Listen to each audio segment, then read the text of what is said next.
चलिए मनीष सर को good morning बोल रहा है। क्वेश्चन से स्टार्ट करते हैं हम लोग। कैलकुलस पार्ट में थे, ठीक है। क्वेश्चन से स्टार्ट करते हैं। आ जाता परसों दिन। If y is equal to तबीयत जो है x square plus 2x minus 1, आपसे पूछ रहा है कि फाइंड जो है डाउन हो गया और बीपी समझिए कि द रेट। 100। अभी देखिए क्वेश्चन लिखिए नहीं, अभी देखिए यहाँ पर फाइंड द रेट, और इसी को बोलते हैं एवरेज रेट। मनीष सर बोल रहे हैं निकालने के लिए एवरेज रेट क्या होगा, delta y upon delta x। ऊपर में कौन होगा, जो जो वेरिएबल इंडिपेंडेंट होगा या डिपेंडेंट होगा, डिपेंडेंट होगा, और नीचे इंडिपेंडेंट रहेगा हमेशा, ठीक है। तो हमको पता करना है delta y upon delta x। इसका मतलब है कि y फाइनल और बाकी बच्चों माइनस y करने नहीं आता इनिशियल, और ये कब मिलेगा, जब x final minus x initial करेंगे। तो x के इनिशियल वैल्यू पर हमको y इनिशियल मिलेगा, और x के फाइनल वैल्यू पर हमको y फाइनल मिलेगा।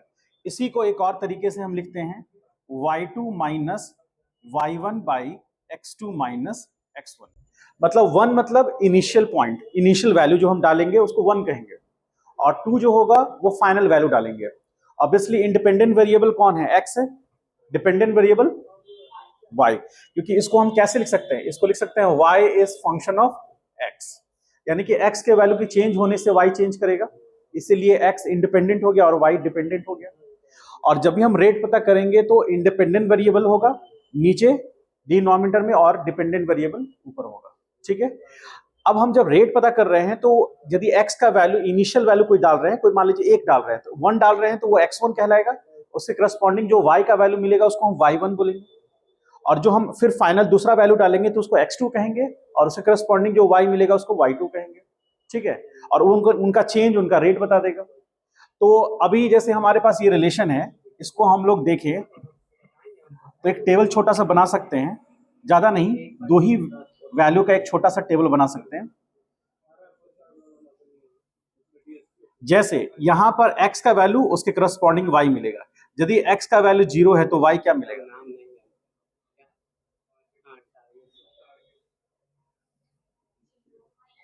-1 मिलेगा। यदि x का वैल्यू 1 है तो y कितना मिलेगा, x का वैल्यू 1, तो यहां पर कितना आ गया, देखिए x का वैल्यू 0 होने से y बराबर 0 प्लस 0 माइनस 1, इसलिए y कितना मिला, -1। तो ये x का इनिशियल वैल्यू यानी फर्स्ट वैल्यू है, तो y फर्स्ट मिला। अब यदि हम चेक करेंगे कि x का x बराबर 1 पर, तो y कितना हो जाएगा, 1 स्क्वायर प्लस 2 इंटू 1 माइनस 1, तो कितना आ गया, ये 2 आ गया, 1 ये 1 तो 2, यानी कि 2 का वैल्यू, y का वैल्यू 2 आया, ठीक है। तो यहां पर 2 हो जाएगा, और यदि हम x का वैल्यू पुट करेंगे -1, तब y क्या मिलेगा, 0 मिलेगा, ये तो 1 हो जाएगा। एक मिनट, तो -1 का whole square plus 2 into -1 minus 1, तो यहाँ 1 प्लस यहाँ -2 हो गया, -1 आ गया,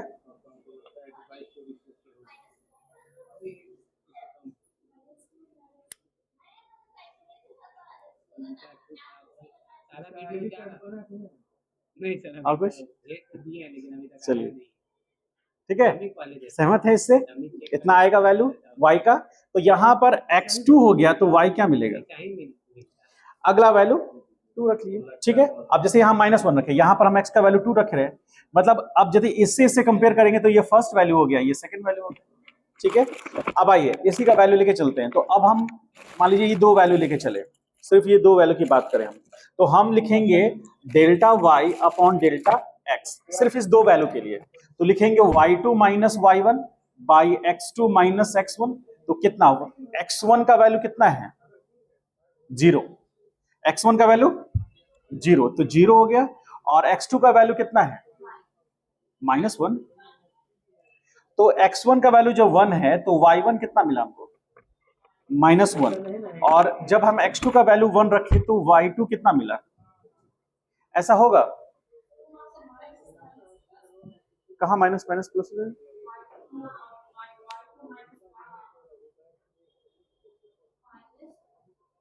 कहाँ माइनस में किया? अच्छा ये कहना चाह रहे y1 जो है, हाँ तो यहाँ पर -1 और ये माइनस ऐसे करना चाह रहे हो। हाँ ठीक है, आगे कर लेंगे, सही है वो। तो यहाँ जो टर्म आया तो ये आ गया 2 और ये +1/1, तो फाइनल रिजल्ट कितना आ गया 3/1। तो यानी कि रेट जो है वो कितना है 3/1। कितने से कितना के लिए ये हम देखेंगे, x बराबर 0 से x बराबर 1 के लिए। तो x बराबर 0 से 1 के लिए जो रेट निकल के आया वो कितना आया 3/1।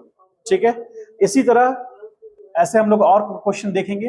अगला क्वेश्चन मान लीजिए कि इफ कह लीजिए कि if x is equal to sin 2x plus y is equal to sin 2x plus cos x। ठीक है, आपसे पूछ रहा है फाइंड द रेट पूछ रहा है किसके लिए, यानी कि delta y upon delta x। क्यों कितना पे पूछ रहा है? तो पूछ रहा है x बराबर पाई बाई 4 से लेकर x बराबर पाई/2 तक। समझ पाए कुछ? तो पहले हमारा x1 का वैल्यू कितना हो जाएगा इसमें पाई/4 और x2 का वैल्यू पाई/2। तो x1 का वैल्यू जब हम पाई/4 पुट करेंगे इस रिलेशन में तो हमको y1 निकलेगा, और जब हम x2 का वैल्यू पाई/2 पुट करेंगे उस रिलेशन में तो हमको y2 निकलेगा। तो इसके करस्पॉन्डिंग हम लिखें तो एट x1 बराबर पाई/4 तो हमको y बराबर साइन 2 इंटू x कितना है पाई/4 और प्लस कॉस पाई/4 होगा।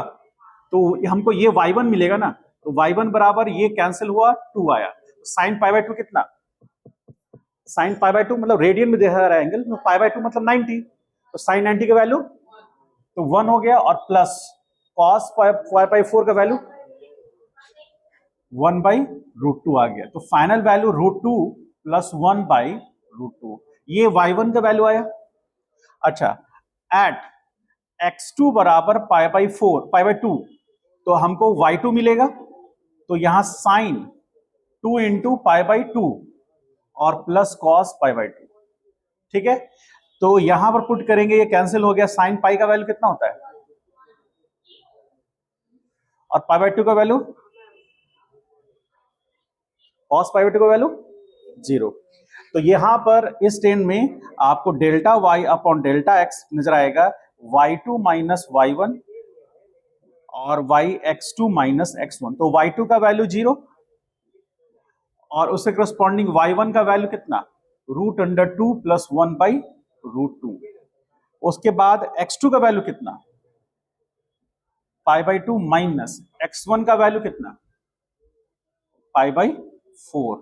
तो ये आ जाएगा -√2 प्लस 1/√2 इंटू, अब ये पाई/4 पाई/2 माइनस पाई/4 करेंगे तो क्या आएगा बोलो,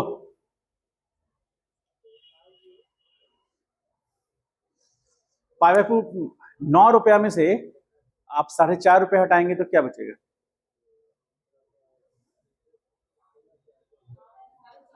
हाँ बचेगा। तो 90 मतलब 90 डिग्री और पाई/4 मतलब 45 डिग्री, तो 90 में से 45 जाएगा तो कितना बचेगा 45, तो पाई/4 ही कह सकते हैं उसको, कह सकते हैं ना।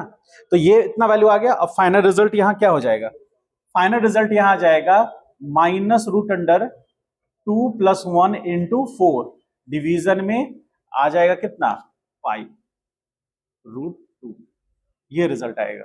समझ पाए? हाँ, तो ये एवरेज रेट निकला किसका, डेल्टा वाई अपन डेल्टा एक्स का। कब जब हम x1 का वैल्यू कितना ले रहे हैं पाई/4 और x2 का वैल्यू पाई/2। समझ पाए इस बात को? इस तरह से हम एवरेज रेट किसी भी फंक्शन का, किसी भी रिलेशन का हम निकाल सकते हैं। वही एवरेज रेट हमको आगे निकालना है। उतारिए इसको।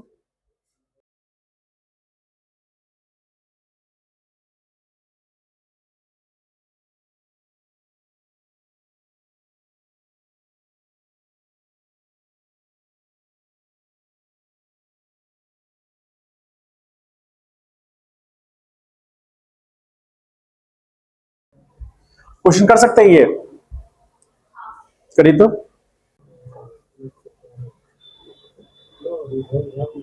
y2 minus y1 by x2 minus x1। तो हम लोग को पहले ये चेक करना है कि x1 पे कितना है हमारा, x1 1 है, तो y1 कितना मिलेगा, 1 स्क्वायर प्लस 1 बाई 2 इंटू 1, तो कितना आ गया, 1 बाई 2 आ गया, नहीं 2 बाई 2 आएगा, दैट इज इक्वल टू 1 आएगा। और x2 जब हम x2 बराबर कब क्या लेंगे, 3 लेंगे, तो y2 क्या मिलेगा, 3 लेंगे तो 3 का स्क्वायर प्लस 3 डिवीजन में 2 into 3 that is 9 plus 3 12 by कितना 6 बराबर 2 मिलेगा।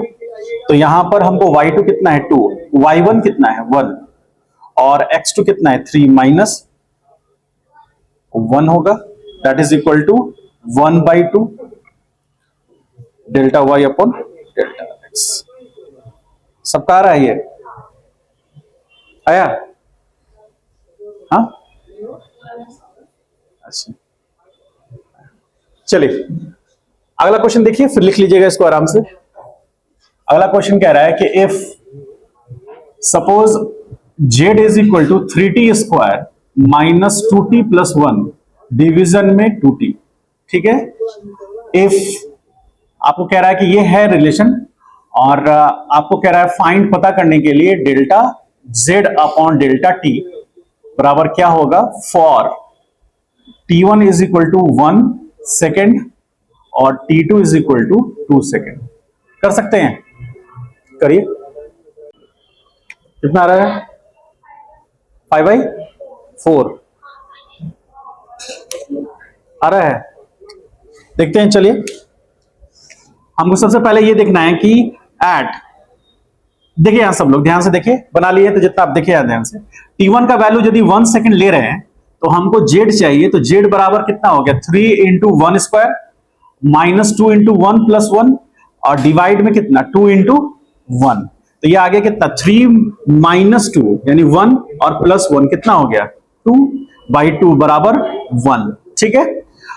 अब यहां पर ये z1 होगा at t is equal to 2 second, यानी 2 पर हम चेक करेंगे तो z2 मिलेगा हमको, तो z2 कितना 3 into 2 square minus 2 into 2 plus 1 division में 2 इंटू 2 बराबर, तो 2 2 जा 4 3 जा 12, 12 माइनस 4, तो 12 माइनस 4 यानी कि 8 और प्लस 1 9 डिवाइड बाई 4, तो आपको ये y2 मिल गया, z2 मिल गया। अब आपको क्या करना है, delta z upon delta t, तो delta z by delta t यानी कि z2 minus z1 by t2 minus t1, तो z2 कितना आया 9/4 माइनस z1 कितना आया 1 आया, डिवीजन में t2 2 है और ये 1 हो गया, इज इक्वल टू ये आएगा कितना 4 बाई माइनस 4 9 माइनस 4/4 और इंटू ये कितना हो जाएगा, इंटू ये 1 हो गया, तो कितना आ गया 5/4,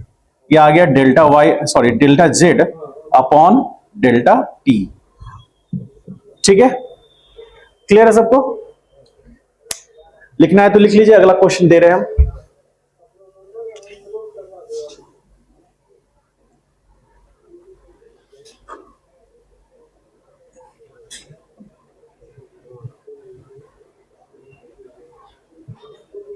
If theta is equal to 2t square minus 5t plus 1 या फिर 5t प्लस 2 कर दीजिए बाई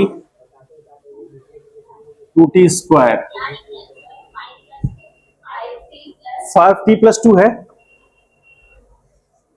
और आपसे पूछ रहा है कि find delta theta upon delta t, कहां से कहां, at t1 is equal to 1 t2 is equal to 3। करिए तो सॉल्व, ये आपको सर्कुलर मोशन में पढ़ना है ये रिलेशन। चलिए देखते हैं, देखिए delta theta upon delta T बराबर T final minus T delta, या फिर कह लीजिए इसको 2 माइनस 1 थीटा और ये t2 माइनस t1। अब हमको वही चेक कर लेना है, एट कितना t बराबर 1 सेकेंड पर, ये t1 है हमारा, तो उसके कॉरस्पॉन्डिंग थीटा 1 निकलेगा कितना 2 into 1 square minus 5 into 1 plus 2 division में 2 इंटू 1 स्क्वायर, तो फाइनल वैल्यू क्या होगा 2 और ये माइनस 5 है, तो यहाँ 2 और ये 2 +4 हो गया, तो यहाँ -1 आ गया और ये कितना आ गया 2, तो -1/2 θ1 आया। T2 कितना है आपका 3, तो इसके θ2 जो निकलेगा वो 2 × 3² -5 × 3 + 2 डिवीजन में 2 × 3² होगा ये। तो यहां पर ये कितना हो गया 9 2 जा 16, सॉरी 9 2 जा 18, तो 18 - 15 + 2 डिवीजन में ये होगा 9 2 जा 18। तो फाइनल रिजल्ट कितना आया यहां पर 3 और +2 यानी कि 5/18। ठीक है, तो हम पुट करेंगे वैल्यू। θ2 कितना आया 5/18 है, माइनस θ1 कितना है, ये -1/2 है, डिवीजन में T2 कितना है 3 -1, तो ये आ गया 5/18 + 1/2 डिवीजन में यहां पर 2 आ गया। ठीक है, तो अब इसका एलसीएम कितना होगा 18, तो 5 + 9 और इंटू 2 होगा ऐसे। ठीक है, तो ये कितना आ गया 14 यानी कि इसको हाँ नहीं 18 × 2 भी लिख सकते हैं, तो ये कैंसिल होगा 7 टाइम्स में, तो 7 कितना आ गया, ये आया था ना 7 और 9 क्यों होगा, ऐसे ही तो रहने दिए। ठीक है ना, ये आ रहा था ना सबका, यही आया ना। ठीक, चलिए इसको लिख लीजिए, फिर हम थोड़ा आगे बढ़ते हैं। अब अगले टर्म में आते हैं, जिनसे नहीं बना लिख लीजिए। एक क्वेश्चन देखिए यहां पर कह रहा है कि अ कार मूव्स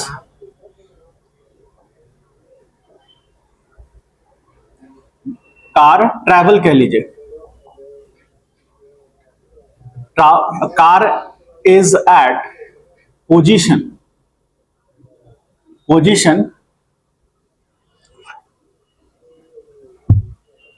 4 कह लीजिए 4 मीटर एट इनिशियल टाइम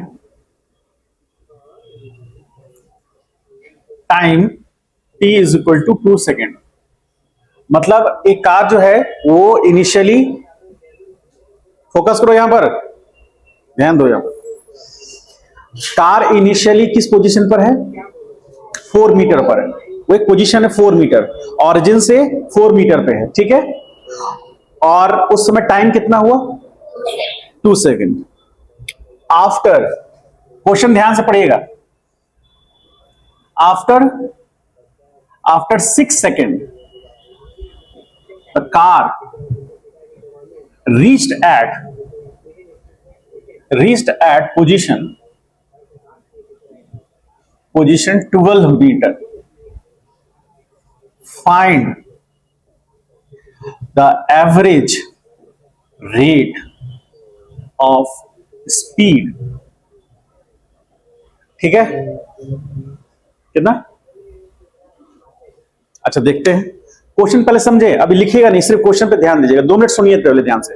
हमने जो जनरल मैथमेटिकल टर्म्स थे ना, जनरल मैथमेटिकल टर्म्स जो उसके बेस पर हमने y बराबर देखा, y बराबर x² + 2x/x करके देखे हम लोग, तो वो जनरल मैथमेटिकल टर्म्स हैं। तो हम लोग को मैथमेटिक्स थोड़ी ना पढ़ना है, अब हमको वो जो जनरल मैथमेटिकल टर्म्स है उसको यूज कर लेना है फिजिक्स में। तो देखिएगा सेम उसी तरह हम लोग निकालेंगे। वहां पर हम क्या निकाले थे, रेट निकाले थे, जिसको हम लोग क्या बोलते हैं, जैसे डिस्टेंस बाय टाइम को हम क्या बोलते हैं, स्पीड बोलते हैं। तो डिस्टेंस बाय टाइम, तो डिस्टेंस कब मिलेगा, final position minus initial position से मिलेगा। ठीक है, और टाइम कब मिलेगा, final time minus initial time करने से मिलेगा। तो हमको ये देखना है कि ये जो रिलेशन है उससे हम जो पहले वाला पढ़े हैं वो उससे रिलेट कर पाते हैं कि नहीं। तो क्वेश्चन में कह रहा है कि कार जो था वो इनिशियली 4 मीटर पे था, तो इसका मतलब x1 is equal to 4 metre, कब, जब t1 is equal to 2 second. Clear है ये बात, ठीक है।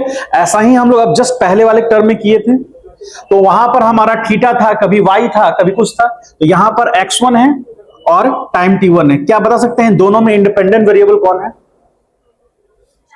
टाइम किसी के मतलब कि डिपेंड नहीं करेगा, वो अपने आप चेंज करेगा। यदि हम यहां रुके हुए भी हैं तो भी टाइम चेंज करेगा, और पोजीशन चेंज करेंगे तो भी चेंज करेगा। ठीक है, तो इसका मतलब है कि टाइम इज इंडिपेंडेंट वेरिएबल और x will be dependent variable.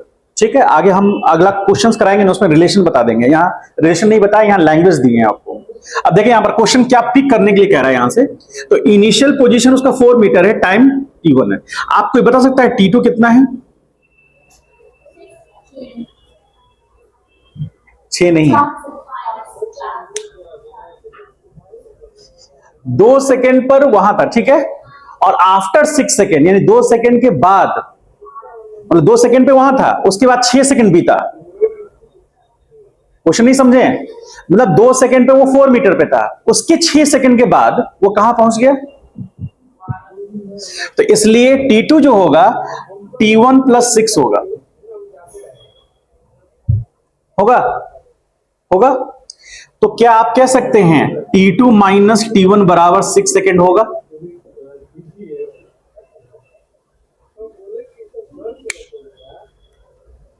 कह सकते हैं क्या? ठीक। तो इस भाषा को समझ पाए, वो भाषा में लिखा है, ये मैथमेटिकल भाषा है। तो ये वो कहना चाह रहा है आपसे, आपसे T2 - T1 निकलवाएगा भी वो। आपने इससे पहले वाले क्वेश्चन में निकाला था ना। तो अब ये T2 - T1 6 सेकेंड हो गया, क्योंकि T1 के बाद +6 सेकेंड पे वो 12 मीटर पे था। तो अब आपका जो x2 आएगा, वो x2 कितना होगा?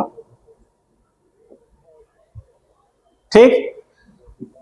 तो स्पीड होता है, that speed is called ΔX/ΔT, बोलते हैं इसको। एवरेज स्पीड कह लीजिए या स्पीड कह लीजिए, इसी को हम लोग एवरेज स्पीड भी बोलते हैं। तो एवरेज स्पीड मतलब final position minus initial position, final time minus initial time. इसी को हम क्या लिख सकते हैं? x2 - x1 by T2 - T1 लिख सकते हैं। हमको चारों वैल्यू पता है। हमको x2 पता है कितना है 12, x1 कितना है 4, और सीधे सीधे T2 - T1 पता है हमको। कितना आएगा वैल्यू? 8/6 यानी कि 4/3। और ये ऊपर वाला, ये वाला टर्म का यूनिट क्या होगा? मीटर, और ये वाला टर्म का सेकेंड। तो मीटर पर, हमने इससे पहले मैथमेटिक्स पढ़ा और उसको कहां यूज कर लिया? फिजिक्स में। बात को समझ में आया? उतारिए उसको। कहीं कोई कंफ्यूजन डाउट हो तो पूछिए। आइए अगला क्वेश्चन करते हैं, क्वेश्चन और करते हैं, देखिए क्या कह रहा है। क्वेश्चन लिखिए, लिखाते हैं, लिखिए क्वेश्चन, लिखिए। A bike is having initial position, a bike is having initial position 6 meter at time t is equal to 1 second, at time t is equal to 1 second. After time 12 second, bike reached at position, after time 12 second, bike reached at position 30 meter. Bike reached at position 30 meter, 30 metre पहुंच गया वो। Find the average speed of the bike. Find the average speed of the bike. करेंगे question, करिए कोशिश। T1 T2 लिखिए, x1 x2 लिखिए। अब सिर्फ जो समझना है वो ये है कि T1 तो आपको पता है 1 सेकेंड है, T2 कितना होगा? लैंग्वेज से पकड़ेंगे। आफ्टर कितना? हाँ, after 12 second particle final position पे पहुंचेगा। तो T2 जो होगा वो T1 + 12 होगा, इसलिए T2 - T1 हम डायरेक्ट क्या लिखेंगे? 12 सेकेंड लिखेंगे। तो बहुत सारे स्टूडेंट क्या कंफ्यूज होते हैं कि T2 को 12 मान लेते हैं और यहां पर 1 सेकेंड पुट करते हैं, तो 12 - 1 करके 11 ला देते हैं। तो 11 लाइएगा तो आंसर गलत हो जाएगा, है ना? समझ गए बात को? That is not final time, वो फाइनल टाइम नहीं है, वहां के बाद का समय है वो। हम एक क्वेश्चन देंगे अभी, उसमें आपको फाइनल टाइम नजर आएगा, हम बताएंगे अभी। तो ये आपका T2, ये 12 सेकंड हो गया, ठीक है। अब हम क्या कर रहे हैं कि हमको delta x by delta T चाहिए, यही तो हमारा एवरेज स्पीड होगा। तो एवरेज स्पीड के लिए हमें x2 चाहिए माइनस x1 चाहिए, कब? जब T2 माइनस T1 हो। तो x2 क्या होगा? x2 दिया हुआ है कितना? 30, और x1 कितना है? 6। डिवीजन में ये पूरा का पूरा 12 हो गया, तो ये आ गया 24/12, दैट इज 2 मीटर पर सेकेंड। आपको क्वेश्चन में भी कुछ इस तरह से रिलेशन देगा कि आराम से कट जाएगा वो, ठीक है। तो इसको लिखना है तो लिखिए, अगला क्वेश्चन करते हैं। करना क्वेश्चन लिखिए, लिखिए a particle starts its journey from origin at initial time 0. Start its journey at initial time equal to 0, and it reached at final position 20 meter, final position 20 meter after time, या फिर eight final time लिख लीजिए, after काट दीजिए, at final time 10 second, at final time 10 second. Find average rate, find the average rate और speed.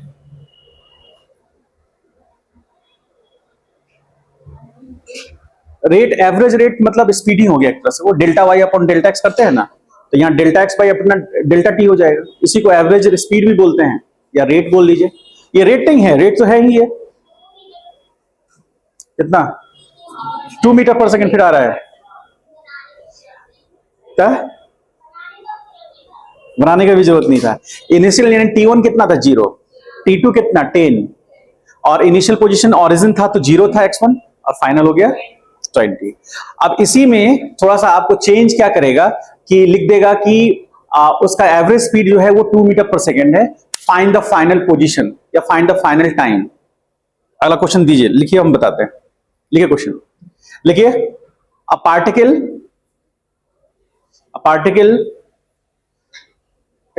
start its journey from position 2 meter,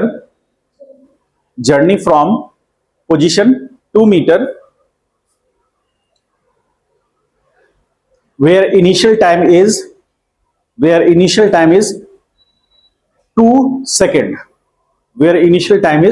2 second, ठीक है। after time 10 second, what will be the position? After time 10 second, what will be the position of particle? What will be the position of particle? What will be the position of particle if the average speed is 6 meter per second? If the average speed is 6 meter per second. कर सकते हैं question, करिए तो। Delta x upon delta T, और ये कितना दिया हुआ है? 6 मीटर पर दिया हुआ है ना ये, ठीक है। 6 मीटर पर second is equal to x2 minus x1 by T2 minus T1। क्या T2 माइनस T1 दिया हुआ है? कितना? 10। तो ये हो जाएगा x2 कितना हमको पूछ रहा है, x1 कितना है? 2, और ये 10 बराबर 6 मीटर पर सेकेंड, ठीक है। This implies x2 minus 2 is equal to 60, और ये इसके साथ ऐड होगा तो x2 इज इक्वल टू हो जाएगा 62 मीटर। यानी कि जिस रेट से वो चला, किससे? 6 मीटर पर सेकेंड से, तो कितने सेकंड के बाद? 10 सेकंड के बाद। इनिशियल टाइम से 10 सेकंड के बाद उसका स्पीड पोजीशन क्या रहेगा? 62 मीटर रहेगा। तो इसमें हम लोग ने एवरेज रेट से पता कर लिया उसका पोजीशन। जैसे हम लोग पिछला वो वाटर टैंक वाला हम लोग जो एग्जांपल देखे थे, उसमें क्या था? वाटर टैंक का यदि एवरेज रेट निकल गया था, उससे हमने ये पता कर लिया कितने सेकंड के बाद वो फिल हो जाएगा, मतलब कितने मिनट के बाद वो फिल हो जाएगा। उसी तरह कितने मिनट, कितने टाइम के बाद वो 62 मीटर कवर कर लेगा 10 सेकंड के बाद, यदि उसका रेट क्या है? 6 मीटर पर सेकंड। ठीक है, ऐसा ही क्वेश्चन देखिए, लिखिए। ठीक है, आप लोग टिक कर ले रहे हैं, अच्छा है। एक क्वेश्चन लिखिए, लिखिए।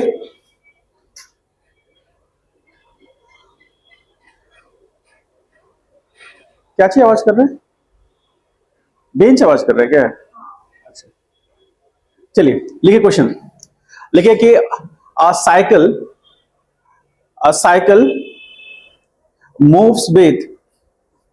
moves with initial position, moves at initial position 4 meter at initial time 0 second, at initial time 0 second। Okay, ठीक है। After travel 6 second, after travel 6 second cycle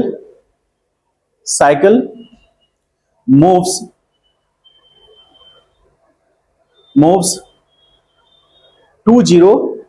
20 meter and take rest for next 6 second, and take rest for next 6 second। Find the average speed, find the average speed। निकल जाएगा। याद रखिएगा, final position पे वो 6 second के लिए rest किया है, तब आपसे एवरेज स्पीड पूछ रहा है। 8/3 आ रहा है? नहीं पता नहीं, हम करके देखेंगे तब। और लोगों का किसी का आ रहा है 8/3? तुम्हारा 8/3 आ रहा है? अच्छा, चलिए देखिए, delta x by delta T. तो एक्स फाइनल कितना है? 20 मीटर है और इनिशियल 4। डिवीजन में T2 माइनस T1, तो आप T2 किसको मानेंगे? T1 कितना है? 0। तो T1 बराबर जो है वो 0 सेकेंड है। और अब ध्यान सुनिए 2 मिनट, फाइनल पोजीशन जब रहता है वहां पर पहुंचने में कितना टाइम लगा उसको? 6 सेकेंड तो रेस्ट पे रहता है वो। आफ्टर 6 ही था, ठीक। तो जो T2 है, T2 हो जाएगा 6 + 6। 6 + 6 क्यों होगा? सुनिए, देखिए हमको एवरेज रेट कब पता करना है कि एक तो वहां पहुंचा और कितने सेकंड के लिए वो रेस्ट पर रहा, वहां से हमको काउंट करना है एवरेज रेट। मान लीजिए सिर्फ क्वेश्चन में कहेगा कि वहां पहुंचा, तो आप बताइए एवरेज रेट क्या है, तो आप जो उसके बाद का टाइम को आप काउंट नहीं करेंगे। लेकिन एवरेज रेट कब पूछ रहा है वो? कि वहां पहुंचा, वो टाइम लगा और कितने सेकंड के लिए वो रेस्ट पर रहा, उसके बाद पूछ रहा है कि वो क्या एवरेज स्पीड उसका होगा। तो जितना सेकंड के लिए रेस्ट पर रहा उसको भी काउंट करना पड़ेगा आपको। तो 6 सेकंड वहां पहुंचने में लगा, कहां? फाइनल पोजीशन 20 मीटर पर। और कितने सेकंड के लिए रेस्ट पे रहा? 6 सेकंड के लिए। तो टोटल जो T2 हुआ वो कितना हो गया? 12। तो 12 सेकंड हो गया। तो आप पुट करेंगे यहां 20 - 4 divide by 12 - 0 is equal to कितना हो गया? 16/12। तो यह आ गया 3 और ये 4, दैट इज 4/3 मीटर पर सेकेंड। समझ पाए? अच्छा, 8 क्यों ले रहे थे आप यहां पर? 8 कैसे? 4/8 आ रहा था ना? 8/3 कैसे आ रहा था? अच्छा, 6 प्लस नहीं है ना, जो रेस्ट में रहा उसको काउंट करेंगे ना। आपको देखिए इसमें ध्यान क्या रखना है, फिजिक्स से खाली जो क्वेश्चन है उसमें, कि टाइम कितना आपने कंज्यूम किया।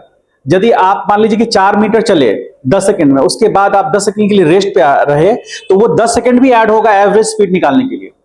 एवरेज मतलब टोटल टाइम से डिवाइड करना है हमको।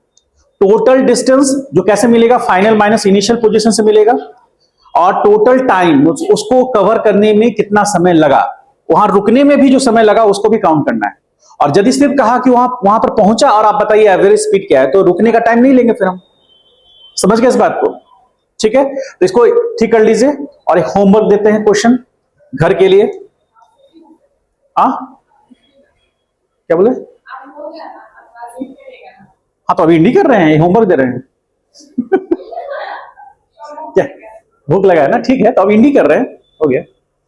एक्चुअली एक दिन क्लास कैंसिल हुआ था ना, वो वायर पूरा जल गया था, एसी से नीचे तक का वायर जल गया था, तो पूरा का पूरा वायर चेंज करवाए। अंदर का नहीं, बाहर के सप्लाई का, अंदर का नहीं, बाहर के सप्लाई का जल गया था। अब शाम को जला, अब हम लोग को समझ नहीं आ रहा है कि कल मैकेनिक वो बिजली वाला आएगा कि बनाएगा, बाहर से बुलाया गया था उसको, तो इसीलिए हम लोग को उस दिन कैंसिल करना पड़ा, क्योंकि बार बार वो आता, यहाँ वायर कनेक्ट करता, आप डिस्टर्ब होते हैं। अच्छा, सबसे मेन बात, एसी नहीं चलता, गर्मी हो जाता, तो इसीलिए हम उस दिन कैंसिल कर दिए। तो उस दिन कर दिए तो फिर तो इसीलिए एक दिन हमने जो रिजर्व रखा है सैटरडे को, उसको यूज कर लिया। ठीक है, चलिए एक होमवर्क लिखिए, फिर जाइए आराम से। लिखिए, a particle moves with average speed, a particle moves with average speed 10 metre पर सेकेंड, 10 metre per second, starts from origin at t equal to 0 second, at t is equal to 0 second. ठीक है, it traveled final position 40 meter, 40 meter, then find time taken by the particle to find the time taken by the particle to reach final position. आपको final position पहुंचने में जो time लगा, find the final time to reach the final position. यही question है ना, कि total time बोल रहे हैं हम। हाँ, टू रीच फाइनल पोजीशन। ठीक है, ये क्लियर है?